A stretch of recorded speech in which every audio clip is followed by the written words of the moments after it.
वसुदेव सुदम देवम कंसाडूरमर्दनम देवकी परमानंदम कृष्ण वंदे जगद्गुरु। राधे राधे, हर हर महादेव। तो इस बार सबको ये बहुत बड़ा कन्फ्यूज़न है कि जन्माष्टमी कब है और हम कब जन्माष्टमी मनाएं।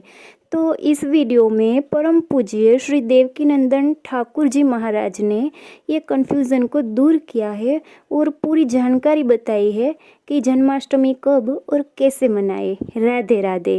रही है और कई मंदिरों में 27 तारीख को जन्माष्टमी मनाई जा रही है। अब मैं आपको थोड़ा सा समय बताता हूँ।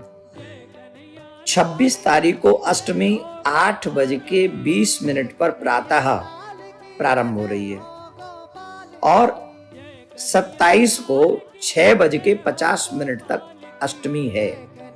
रोहिणी नक्षत्र जो है वो 26 को 10 बजे रात्रि से प्रारंभ हो रहा है और 27 को रोहिणी नक्षत्र 8:23 तक रात्रि में है। तो ये बात समझ में आ गई आपको। अब सुनिए, काफी लोग 26 को जन्माष्टमी मना रहे हैं और काफी लोग 27 को मना रहे हैं। 26 को मना रहे हैं क्योंकि वो लोग कह रहे हैं रोहिणी नक्षत्र रात्रि में 26 को आ रहा है, जिस रोहिणी नक्षत्र में भगवान श्री कृष्ण का प्रादुर्भाव हुआ, जन्म हुआ, वो ऐसा कह रहे हैं। परंतु 26 तारीख की मॉर्निंग में अष्टमी के तारीख को क्या बजे प्रारंभ हो रही है? 8:26 से। तो पहले सप्तमी भी है, उसमें पहले सप्तमी भी है और मैं आपको बताता हूं, सप्तमी सहित अष्टमी यत्न पूर्वक वर्जित करें। बिना रोहिणी नक्षत्र के नवमी सहित अष्टमी का व्रत करें। ये कहां लिखा हुआ है? ये ब्रह्मवर्तत पुराण में लिखा हुआ है। इसको आप लोग समझ लें। और पूर्व सप्तमी से विद अष्टमी नवमी के दिन सूर्योदय में एक मुहूर्त भी, एक क्षण भी अगर उदया तिथि में नवमी के दिन आती हो तो वही अष्टमी श्रेयस्कर है। ये पद्म पुराण में लिखा हुआ। तो हम लोग प्रिया कांजू के मंदिर में 27 तारीख को जन्माष्टमी उत्सव मनाएंगे क्योंकि उदया तिथि 27 तारीख को आ रही है, नवमी सहित अष्टमी होगी और वो उत्सव जो मनाया जा रहा है वो पद्म पुराण और ब्रह्मवर्तत पुराण के प्रमाण भी यहाँ पर आपको हमने दे दिए हैं।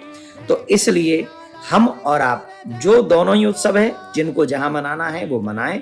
हमारा किसी से कोई वैसा नहीं है कि आप 27 को मनाएं, लेकिन उदया तिथि 27 तारीख को आ रही है। इसलिए प्रिया कांजू का जो जन्माष्टमी महोत्सव मंदिर में होगा वो 27 तारीख को होगा। अब एक और बात है, एक नहीं कई बातें अब हम इस वीडियो में आपको बताएंगे और ये वीडियो आपके लिए महत्वपूर्ण होगा।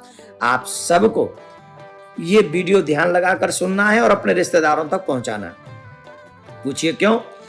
ब्रह्मवर्तत पुराण में यमराज सावित्री से कह रहे हैं कि जन्माष्टमी का जो व्रत करता है उसका बहुत बड़ा फल है। जन्माष्टमी के व्रत का जो मनुष्य भारतवर्ष में मनुष्य बने, मानव शरीर ले और उसे जन्माष्टमी व्रत करने का अगर सौभाग्य मिले तो यत्न पूर्वक उसको वो व्रत करना चाहिए।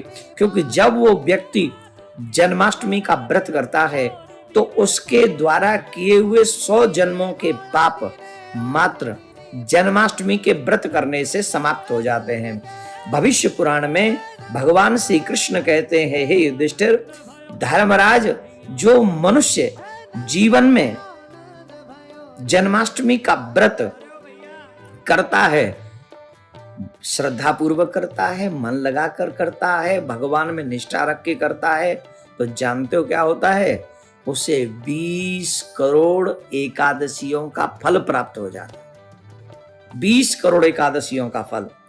वायु पुराण में भी यही माना गया है। ये बात आती है कि जो जन्माष्टमी के व्रत करने का बहुत बड़ा फल है। जो मनुष्य जन्माष्टमी के दिन अन्न खाता है, व्रत नहीं करता है और उस दिन भी अपने पेट को भरने का ही प्रयास करता है, वो मनुष्य निश्चित तौर पर नरकगामी होता है। 7-8 साल के बाद और जब तक बीमारी न लगे, शरीर में सामर्थ्य हो, कृष्ण जन्माष्टमी के दिन भूल कर भी अन्न ग्रहण न करें, नहीं तो वो नरकगामी होते हैं। जो मनुष्य जन्माष्टमी का व्रत करते हैं वह अपने कुल की 21 पीढ़ियां तार देते हैं। इतना बड़ा फल है इसका, 21 पीढ़ियां तार देते हैं। भविष्य पुराण में ये प्रसंग आता है कि जो जन्माष्टमी का व्रत करने वाला है उस मनुष्य की कभी अकाल मृत्यु नहीं होती। कौन नहीं चाहेगा कि हम अकाल मृत्यु से न मरे? कौन नहीं चाहेगा कि हमारे बच्चे भी न मरे? तो आप सबसे हम प्रयास करेंगे, ये निवेदन करेंगे हाथ जोड़ के सभी सनातनियों से, अरे सौभाग्यशाली हम और आप कि हम और आप सनातनी ही जन्माष्टमी का व्रत कर सकते हैं, अन्य के भाग्य में नहीं है। हम लोग भारतीय हैं, फिर ऊपर से सनातनी हैं, हमारा परम सौभाग्य है। तो बढ़ चढ़कर हम भी और हमारे बच्चे भी उस दिन हमें जन्माष्टमी का व्रत करना चाहिए, और भूल कर भी उस दिन हमको अन्न न खाएं और न अन्न अपने बच्चों को खिलाएं, ये विशेष ध्यान रखें। और उस दिन हमें भगवान को भोग लगाना चाहिए, लड्डू गोपाल को। पहले क्या करना चाहिए? व्रत कैसे करें? सबसे पहले ब्रह्म मुहूर्त में उठें, स्नान करें और हम व्रत करेंगे ऐसा संकल्प करें, और फिर ज्यादा से ज्यादा मैं कुछ मंत्र बता रहा हूं, उन मंत्रों का जाप करें, और उन मंत्रों का जाप करते जितना ज्यादा से ज्यादा हो सके ये मंत्र आपको सिद्धि प्राप्त करा देंगे, भगवान की भक्ति प्राप्त करा देंगे। आपके जीवन में जो नाना प्रकार के क्लेश हैं, द्वंद्व हैं, उन द्वंद्वों का नाश कर देंगे। इसलिए बहुत जरूरी है कि हम और आप ये व्रत मन लगा कर करें और वो मंत्र जाप करें। तो मंत्र में बता रहा हूं, ओम क्लीम कृष्णाय नमः, ओम क्लीम कृष्णाय नमः, ओम क्लीम कृष्णाय नमः।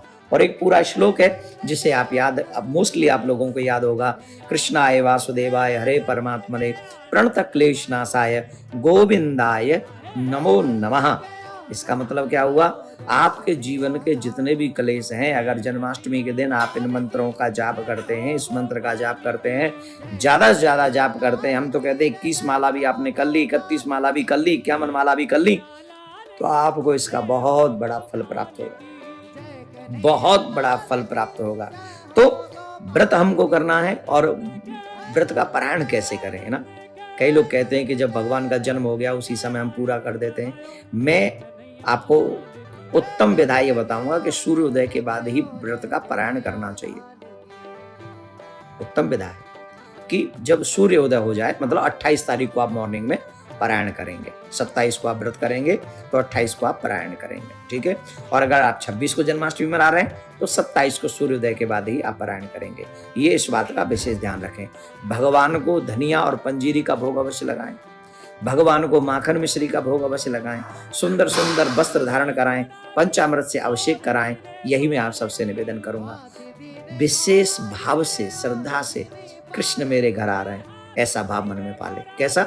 मेरे ही घर कृष्ण पधार, लड्डू गोपाल मेरे ही घर में आ रहे, मेरे अपने कृष्ण की तैयारी मुझे करनी है। तो उस भाव से जब आप ये जन्माष्टमी मनाएंगे तो आपकी सारी मनोकामना सिद्ध हो जाएंगी, आपका सारा।